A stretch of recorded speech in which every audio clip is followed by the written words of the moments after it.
In October 2016, Breast Cancer Awareness Month, I had my second annual mammogram. Early October, a couple weeks later, I got a phone call indicating that I needed to have an ultrasound, which wasn't unusual because I had to have an ultrasound after my first mammogram as well.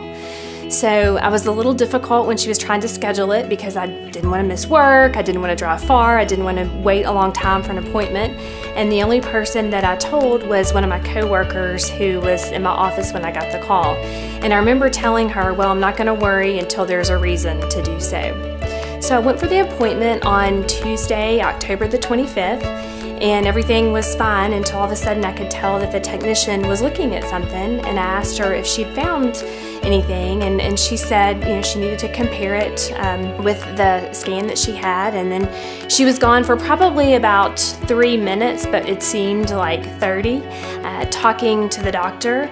And then they came back and said that I needed to have a biopsy, that they weren't comfortable waiting an additional 3 or 6 months, that there was, a tumor, but they weren't sure whether or not it was cancer. So I remember leaving there and feeling numb. I called my mom. She didn't even know that I had the appointment, and told her what I'd done. And after a whirlwind couple of days, 2 days later, I had the biopsy, and just 1 day later, I received the call from my doctor who confirmed that I did actually have breast cancer.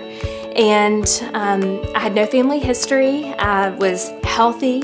You really think it's not going to happen to you until you get that call. And it was difficult for me at first to say that I had breast cancer.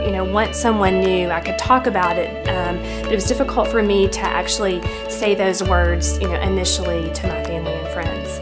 So the very next week, I had an appointment with my surgeon, and we developed my treatment plan. I went for genetic testing, which fortunately came back fine. And so 3.5 weeks after my initial diagnosis, I had surgery on the Monday before Thanksgiving to remove the tumor. And then 2 days later, the Wednesday before Thanksgiving, I got the call that my margins and my lymph nodes were free of cancer and clear. So that was definitely a gift and something I was very grateful for that Thanksgiving and, of course, beyond. After I healed from my surgery, the holidays, in January of 2017, I started radiation. So I had 20 rounds of radiation. I went every day at lunch, and it actually took me longer to change clothes than it did to have the radiation. It was very easy and not invasive, whatsoever. So on February 15th, 2017, I completed my radiation. And fast forward to now, almost 2 years after my diagnosis, I'm so grateful to be cancer-free. I still have regular checkups at West Cancer Center every 3 months. And each morning I take a pill that, reminds me of this journey and its prevention, to hopefully prevent the cancer from recurring. So my cancer journey definitely changed me for the better. I can remember those first few days, I felt numb.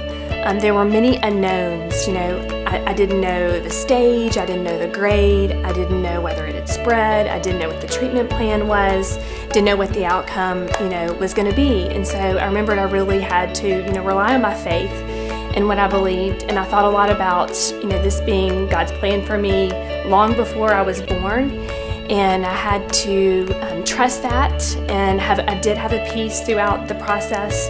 I felt like I had to trust Him and know that no matter the outcome, that it was part of my story. And that's still very difficult, to think that if I didn't have that positive outcome.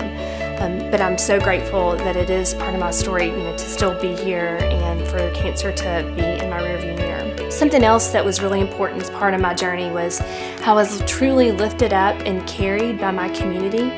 From the time I went public with my diagnosis, I received cards in the mail every day. It was like the holidays each and every day.